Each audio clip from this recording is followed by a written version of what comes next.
గతకాలపు తీపి జ్ఞాపకాల నుండి సరికొత్త తీపి జ్ఞాపకాల వైపు నాగచైతన్య అడుగులు వేస్తున్నారు. అదేంటి గతకాలపు చేదు జ్ఞాపకాలు కదంటారు. ఎందుకు అనుకోవాలా? ప్రతి చేదు జ్ఞాపకం ఎందుకు అనుకోవాలా? వాళ్ళిద్దరి మధ్యన ఏం శత్రుత్వం లేదు సమంతకి నాగచైతన్యకి. స్టిల్ నో ఇద్దరూ అభిప్రాయ భేదాలు వచ్చినాయి.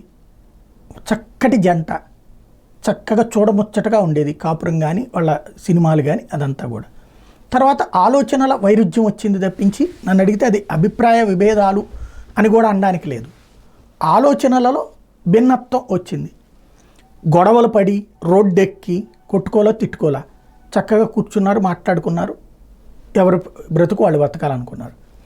ఆ తర్వాత అంటే తీపిగానే ఎవరి లైఫ్ వాళ్ళు చూసుకున్నారు. ఆ తర్వాత శోభితాతో నాగచైతన్య ట్రావెల్ చేస్తున్నాడు అన్నట్టు ప్రచారం జరిగింది. అది నిజమా కాదా అంటే ఫేక్ అని చెప్పి ప్రచారము జరిగింది. ఫైనల్గా ఇవాళ నాగార్జున గారి ఇంట్లో నీట్గా వాళ్ళిద్దరి మధ్యన నిశ్చితార్థం జరిగింది.